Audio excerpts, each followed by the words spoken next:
Hey everybody, good afternoon. Welcome to Decisions Lunch and Learn. My name is Josh, and I will be your host for the day. So if you have any questions, feel free to ask them in the questions and answers tab, and I will get to them as soon as you want. So just let me know any questions you might have. If not, I can just jump on my localhost and build something. So just let me know.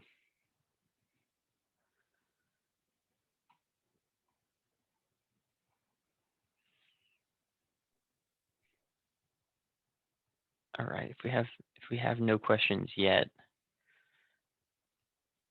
just jump over to my localhost.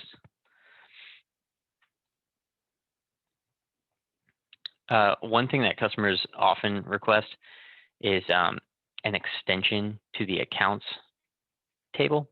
They're okay. They have an account. Everything has an account ID, and they have most of the fields that they want. But maybe they want something extra.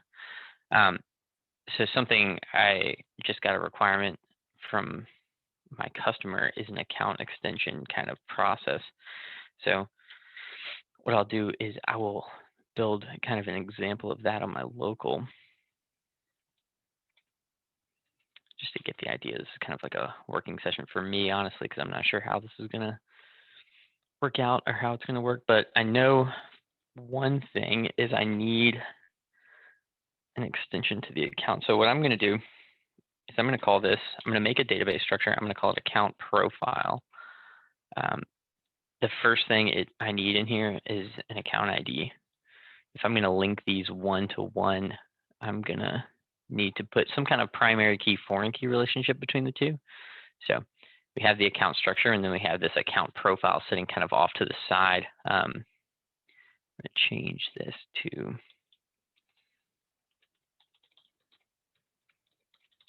account extension project. Ooh, okay. First question. How can I configure an object as an input to a flow that takes a JSON list?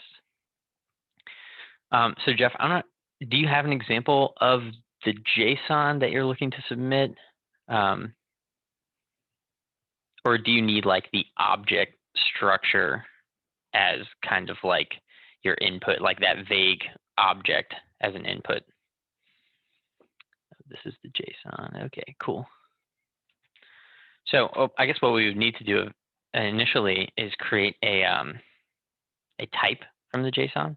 So I'm just going to go into my apps. I'm going to go and create data types, and we have this option called create.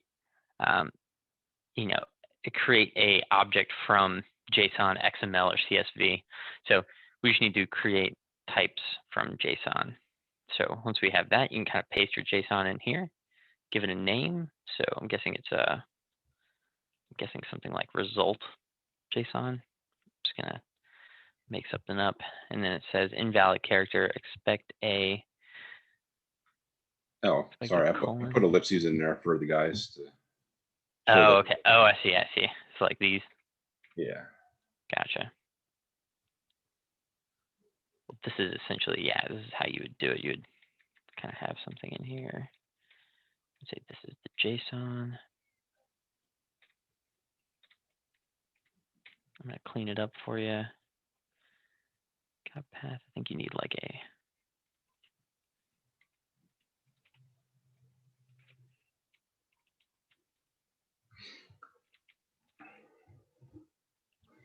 Oh, so before you go too far, so the JSON I sent you, let me clean this up. That's actually what's being emitted by the source system.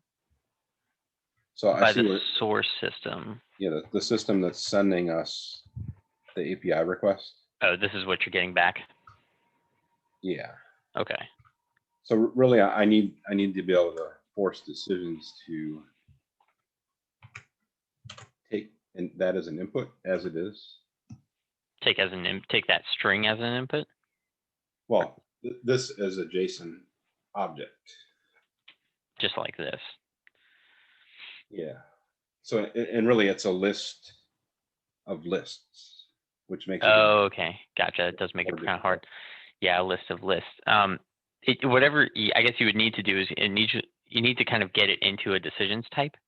And then once you do that, you can establish like a string as an input. If the string is an input that, then we can take in that whole kind of body request as the JSON string, and then we can convert it or deserialize it into an object that decisions can use. With that, you can, continue working on it as much as you want, work with that structure. List of a list is interesting. I would say we would probably need the full list of a list. Okay, yeah, list of a list of a result. So there's multiple results, and then there's multiple like list of results. Okay. Yeah, and an answer that you could give me would be that decisions can't handle that. It needs to have an outer object with a property. An outer object? What is that? An outer object? I'm not sure if I'm familiar. Meaning I couldn't get this to work, so I actually had to create a series of objects that looks like this. Yeah, okay. Oh, you had to put like results, and then you had to put results list inside of it and stuff like that, and then make a whole object. Yeah, so what I was trying to do is find a way to get the original one to work, so I don't have to go back to our customer and say, hey, well, you need to change your JSON structure. But yeah, I'm not sure if there's a good answer here. The cleanest way would be to get them to change it into something like this.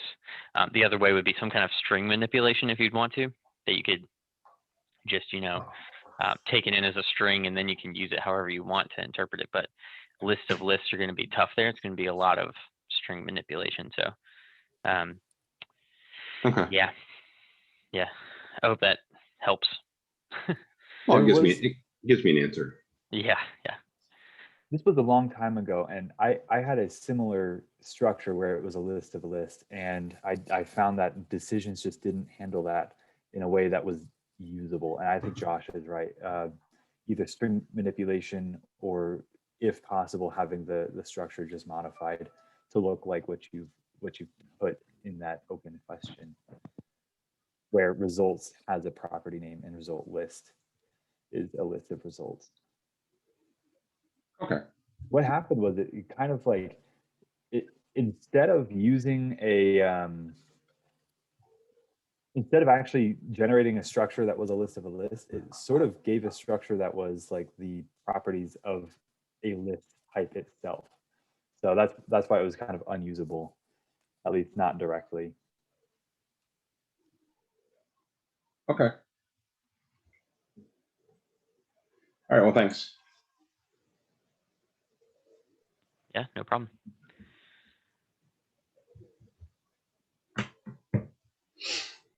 Cool.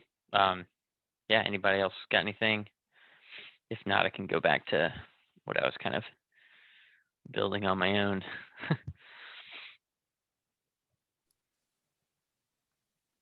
Cool. So yeah, the example I'm making kind of here is it's very common for people to want an extension on accounts, like to extend the capabilities to this account has these extra fields and stuff. So now what I'm exploring right now is a way to do it, and we'll kind of work through that together.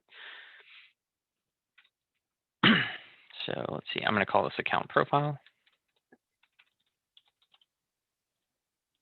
I'm going to give it my foreign key for the accounts table. I'm going to give it a couple things. I don't know, it does drive a car. Make that a Boolean, and then I don't know. Josh, not to interrupt, but there is a open question that just came through. Nice. Is there a way to run a flow directly from the sidebar in the portal? Yeah, absolutely. So, I mean, you're talking about when you say sidebar,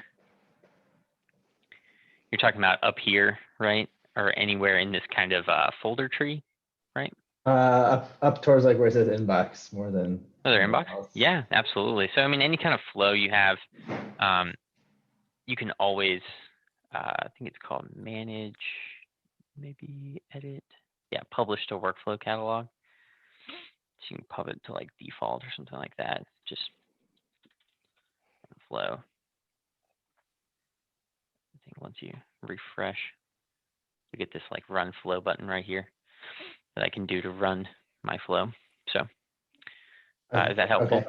Yeah, I'll try. I'll give that a shot in the next few minutes, and I'll just Hey, check and back in if I still have an issue. Cool. Josh, Yeah. could you also click start so we can kind of show them some of the organizational capabilities as well? Say that again, Brian. The actual page of the workflow catalog where you can kind of organize them, and Oh yeah. I think that's a good idea to. System. Is it applications? Haven't done this in forever. Yeah. I typically Workflow just catalog. search it. Yeah. So you get it right here. See, I put my one run flow in here, but this workflow catalog, you can add more flows to it, and you can kind of manage this screen. So here's like our administrative service, our default service, which has my run flow, and our general service.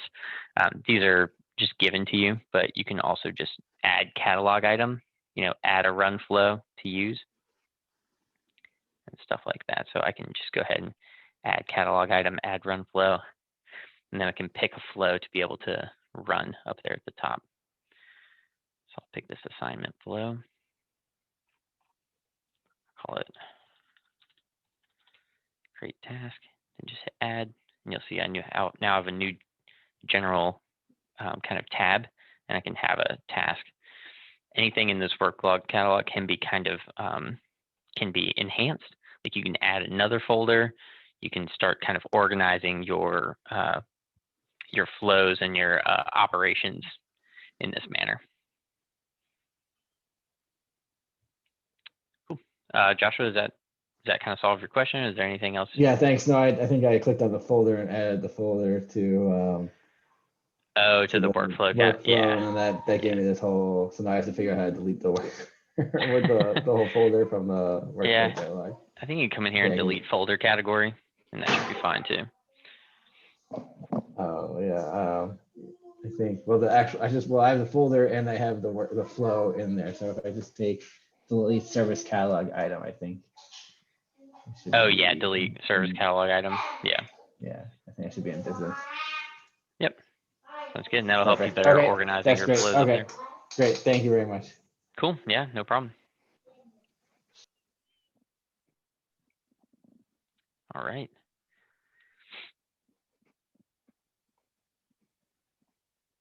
Anybody have anything else?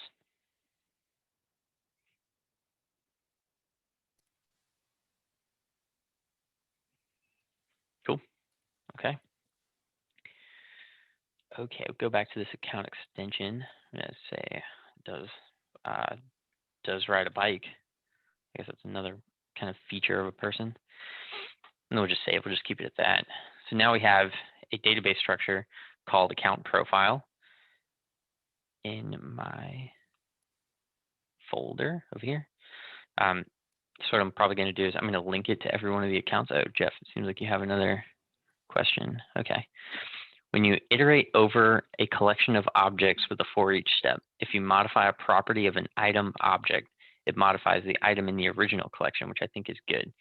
Is that coded by decisions on purpose, or is that a side effect of .NET passing a reference?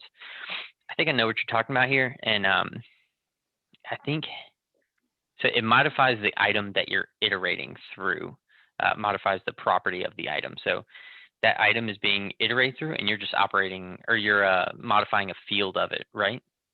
Yeah. Or the whole item. Yeah, modifying a field of the item that's emitted by the foreach step. Yeah, yeah.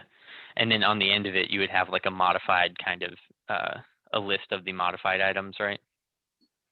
Yeah. I would even say that's not even a decisions feature. I would almost say that's a caching thing, right? The object lives in cache, and as soon as we make a modification to it, that modified version lives in cache, and so every time we refer back to that object, we've changed it, and now the cache refers to the change, right?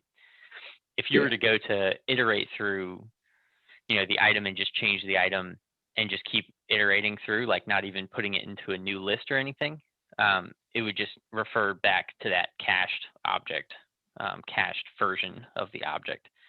Best way to do that is, or best way to you kind of want to avoid that. I would create a whole new list of the item in question and say like, this is like the modified version. I would say if you are using that outside of like, if you're modifying the item and then relying on it, you're heavily relying on cache, and that might not be the best way to kind of interact with that thing. Because if it hits a form and then the server gets restarted and then we pull those cache objects or pull those objects back from the database, it might not be modified. You know, think so that I could be wrong, but I'm not sure. Jeff, are you talking about storing data in the database or just simply lists that's in memory you're iterating through? Oh, it'd be an in-memory list of something, some object. Gotcha. So it's I in think memory, and I'm iterating through each item in the list, and as I modify that item, it's modifying the original list. So now if I refer to the original list again, I see my changes. So that is on purpose. Now, is it okay. is it Maybe a I'm wrong. side effect of .NET, or is passing by reference, or is that done by the decisions of developers? I don't know the answer to that question. Okay. Fortunately, I wish I did. I'm curious. I'll see if I can dig in and find the answer. But No, it's not that important. I was just sort of a curiosity of how it works under the hood. So normally we like to use it that way, or we do use it that way. But today I ran into a situation where I wanted it to not affect the original list. So gotcha. I needed to create a new list and then copy the items, make my modifications, and put it in the new list. I was going to say that if that's the case, that Josh's approach is a good one there, where you just create a copy of that list so you're not actually impacting. Yeah, that's a good idea, actually. Maybe I'll try that. That's one less copy, or it's only one copy instead of copying every item. That's a good idea. Right. Okay. Thanks. No problem.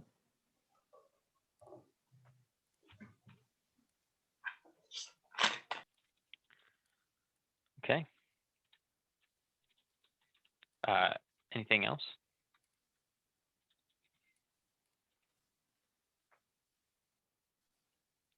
All right. So what I'm now going to do is, now that I have my account profile, I have my account, I'm going to sync up these two. So I'm going to make this called sync up accounts and profile. And what this is going to do is going to basically look for an account profile for an account, and if it doesn't find one, it's going to create the profile. If it does find one, it's not going to create the profile. I did this a while back, and I don't know if this might be useful for you guys, but basically every time I create a flow on my local host, or sometimes I put this on my PS projects, this comes with it by default, just so I like have some kind of instructions on like how I want this built, or like what kind of like best practices I need to use in this instance. So as a PS team, we try to include a description every single time we write, we build a flow. And then also we'd like to include error handling.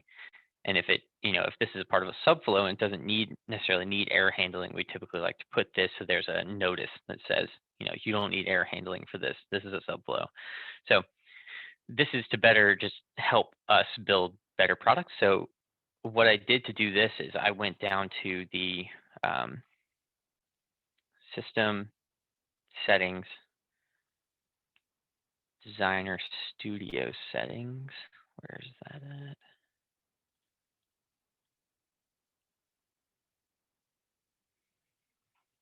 I think it's down here. Yeah, so these are kind of like the template things that it pulls from, right? If there's a flow, a default flow, you can edit this, and this is kind of the flow that gets you started. Every single time you go to create one of these, like a base level flow, it's going to copy this flow and use that. So what I did was I altered the base, or the default flow template, and I put what I wanted into it. And so now every time you create a flow, it adds this to it, or just tacks this on with it. It's helpful if you want every single flow to have a certain thing, or like you want to kind of provide instructions when you're developing a flow. If you have very specific things you want to do, it can be very helpful.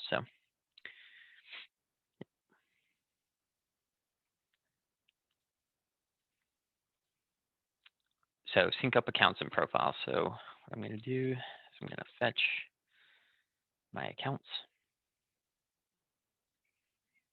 I don't have that many accounts on my structure, so I'm just going to do a for loop, but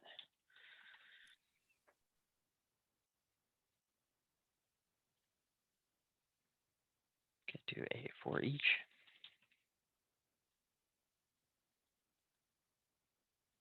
The results I want it to end. I know I don't have anything right now, but let's say I just to make sure. So I'm gonna fetch entities. So I'm saying for each account, I want to check to see if it already has a profile. So I'm gonna loop through the accounts. I'm gonna go to my account profile structure. Looks like I just made one a while ago. I guess I made two. Entity results.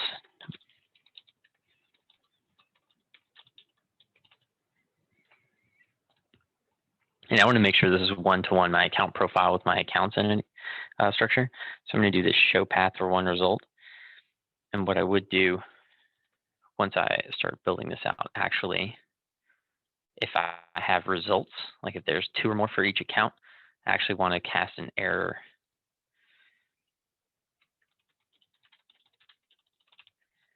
task because I only want this to be one-to-one. But if there's a result, I want to just go back. If there's no results, I want to create my profile. So I'm going to go down to my database structures, account profile. Yep, I did make two. I'm just going to create account profile. I wonder which one I picked here. Yeah. If there's no results at all, I want to create my account profile. I'm just going to build data. And since this is going to run on like a sync job for me, I'm not going to give it any fields or anything. I'm just going to write everything is ignored for now. I'm going to create my account profile and go back. And that's kind of going to be the end of it. There's no results and it's done. And I'm just going to debug this and this will sync up my accounts on my instance with my account profile. Cool, I got 7 accounts. Next, what I want to do is I'm going to create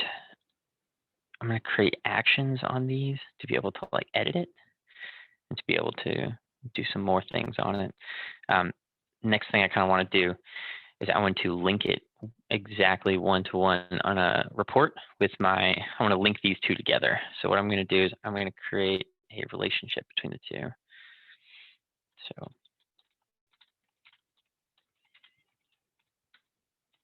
account to account profile, pick my local connection, pick my, let's see, I'm going to pick, no, I'll pick account profile. The account extension project, say link it with account ID. Then link it with entity account and account ID. So I add that relationship together. And now I'm going to create a report of accounts and account profile. So now that I've established a relationship between the two, I can pick my account profile. And then once whatever one was on top of your relationship, which one it's you're linking it to. So any extra values you can have a relationship between the other one. So you go to add related table and entity account will show up. So I can see my normal entity account structure and I can also see my custom ones like does drive a car and does ride a bike. So then I can go to, let's say I want to do the entity name system. Does drive a car. So yeah, so now you see kind of like everything about it. I didn't just check up everything. So, okay, cool. So yeah, now my system has an account profile. So the real reason I wanted to do this kind of setup and make an account extension, because I had a customer that wants to assign tasks to other factors other than just like groups and stuff like that. They have this kind of like arbitrary structure called account profile on their current system, and it has features about the user. Like they said if they were to kind of segment it out into groups, it would be over 200 groups, and it just doesn't. The groups don't need that high of. It's just too much overhead for what they're looking to do. They're looking to find all accounts via, who rides a bike or something like that. But they don't necessarily need a group for all of that, because it can be sometimes arbitrary. It can be like a pretty hefty one. So create tasks for, I'm just going to do create task. And so their original example is we want to create a task for all like people of, I guess for my example, bike riders, right?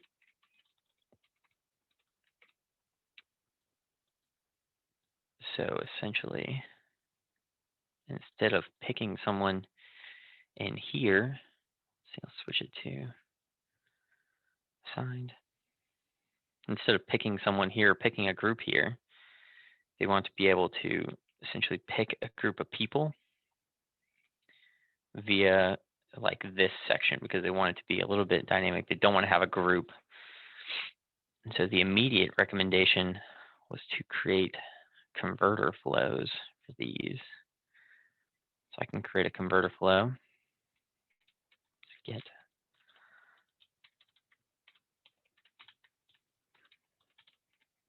let's see, I'm gonna call it output.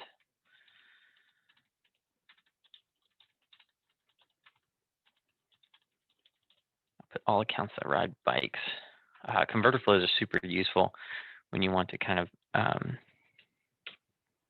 turn or kind of fetch for one piece of data. Maybe you don't have it, maybe you have another piece, or maybe make alterations to the data.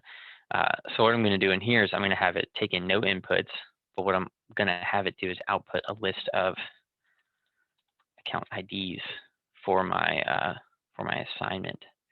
So in here, what I'm going to do is I'm going to do a fetch entity step.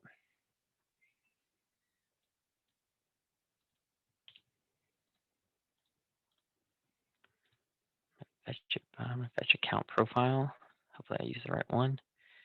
And everybody who does ride a bike equals true. And I only need the account IDs for my assignment. So I'm just going to look up I'm going to take my results here.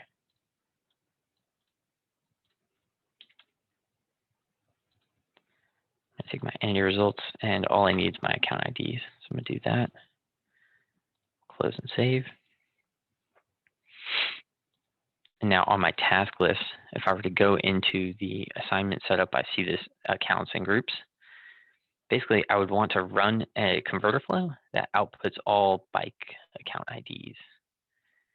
So that's going to be my converter flow for this. It outputs a list of IDs that would work directly for my assignments. And so now they can build this kind of account profile that has a more dense, you can find more kind of niche account groups than necessarily setting up groups. That was their use case. So of course, stuff like this would involve doing some kind of scheduled job, keeping them in check and keeping them aligned, as well as some other things that would involve kind of making sure these things are kept in sync, as well as probably a kind of a dashboard to be able to edit their account profiles and stuff like that. So,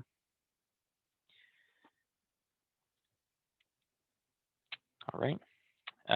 Any more questions?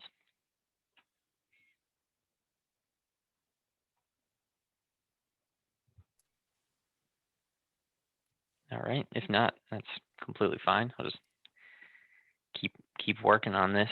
So let's go ahead and create that dashboard, I guess, for this account profile. Changing something. I'm going to go to page dashboard default.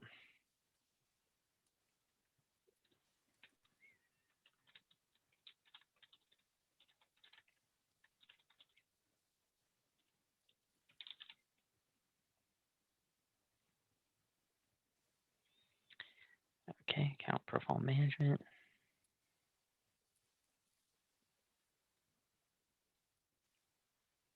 Report viewer of my accounts and account profile.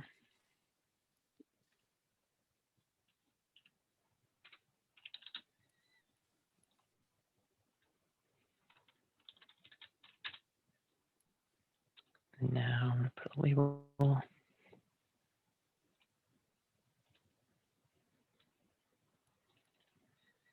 I don't know why 32 font size is just my favorite.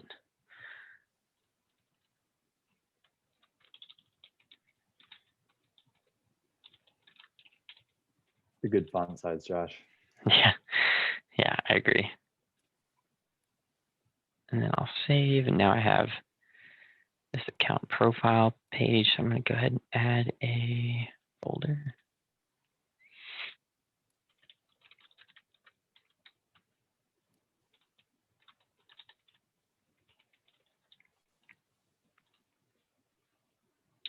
So I've added my folder, go down to manage page, add page dashboard, pick my account profile management, hit OK, it shows up right over here. So, all right, yep. And so I can just establish some actions for that, and we can just edit the account, see if they'll, like if they drive a car, make it true. Do they ride a bike, make it true, and then I can start kind of sending off assignments to that kind of niche accounts without groups. So, all right. If anyone has any more questions, let me know. But I think we might just end early here because we don't have a lot of questions.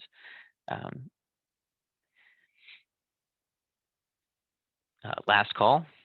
Anybody got anything?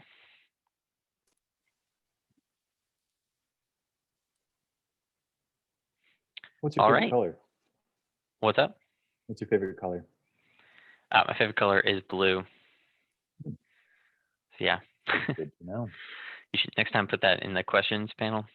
Yeah. Oh, sorry. Yeah. Don't ask questions just like that. Yeah. If not, guys, we'll go ahead and end there. Thanks for joining us. And if you have any other questions, feel free to email support or email me. Thanks. Have a great day.